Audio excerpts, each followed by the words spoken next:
All right, so what's going on, guys? So in today's video, I've got a couple quick updates for you. I should be having a package arrive a little bit later that has my new mirror in it that's going to replace my broken one, as well as I'm going to start working on installing the engine harness into the Galant. So in case you don't know, installing the engine harness is going to require you to remove most of your dash. So just be prepared for that. Now, you don't have to remove the engine. This can be done with the engine in the car, but again, because I had to do everything else, as I mentioned in the last video, I went ahead and made it easier on myself and just pulled the engine. So without much further ado, let's go ahead and get started. Very discreet packaging, and this is exactly how it came. So of course, went ahead and cracked it open, and inside this bag, and again, it came like this, I have a new replacement mirror for the Galant. Now, this is what my current one looks like. So of course, when I got it, it looked like the guy had already tried to glue it, and it held pretty well. But then one day I was in the garage and I bumped it and it just popped off. I stuck some duct tape on it temporarily, but then I left it outside. Duct tape got wet and it just fell back off. So outside of the fact that I need a new mirror, I also don't want this thing to be sitting in my yard, looking raggedy. So this new one is actually a little bit different. It's not an exact OEM replacement. And what I mean by that, it's actually folding. So this is a manual folding mirror. It's a power mirror, so the glass is power, but then it folds manually. And it's something that my Fusion has. Most cars nowadays have. Even most cars during this era, the era of the Galant, had folding mirrors. But for some reason, Mitsubishi decided not to give you folding mirrors on this car. And of course, you can order JDM mirrors, which are power folding, but those are like $200. And I wasn't really trying to pay that right now. It is something I'm interested in. However, again, that's just not worth it right now. The mirrors from, I think, a 97 through 99 Accord also fit, but you do have to drill some holes. So I guess that means they don't fit. And apparently some Mirage, the Mitsubishi Mirage, their mirrors fit too. So, but I'm going to try these. This was $30. I only got the one because I was just curious about how it would fit. It got here pretty quickly. I think it arrived in maybe 3 or 4 days.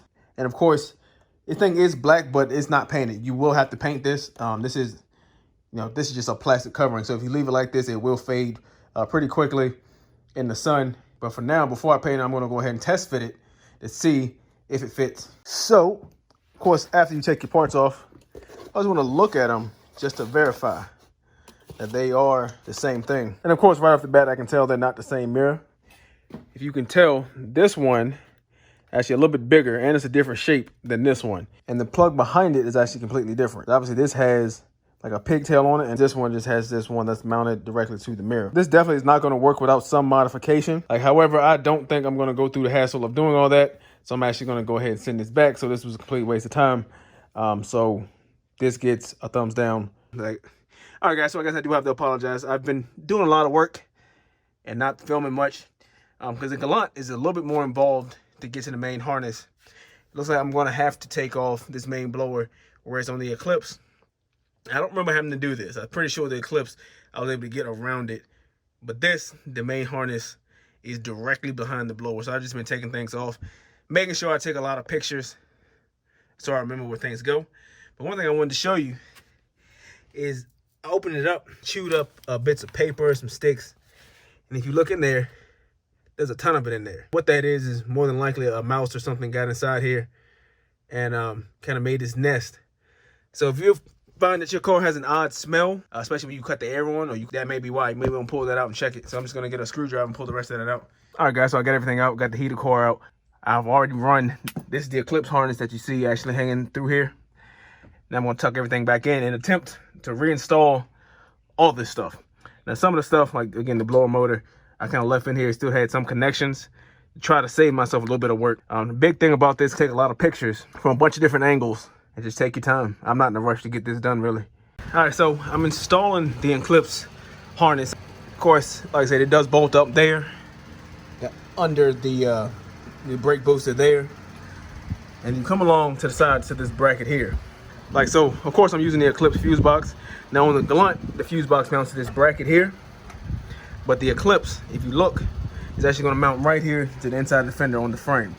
So we got to take this bracket off. All right, so the Eclipse fuse box is going to mount here and there. And all we got to do is remove this bracket. All right, guys, so I'm actually going to call it a day. I've been at this early morning. And I think it's time to take a break. Now, a couple things. After doing a little bit of research, I don't think the shape of the fuse box has anything to do with the fact that it's from an Eclipse. I think it's more to do with the year of the car. So it seems like the early models had the L-shaped fuse box and the later models had the square fuse box. But so far, everything bolts right up. It hasn't caused a problem. I'll keep you guys updated on that. If you haven't already, make sure you hit that thumbs up button, that subscribe button. I appreciate all of you who have done that already. Of course, if you have any questions, you can always leave those down below, and I do my best to get back to those. Also, check out my Instagram. I'll put that up on the screen right now. You guys can message me on there too. Typically, the response there is a little bit faster. But anyway, that's all I got for you today. Stay tuned for the next video. I'll catch you guys later.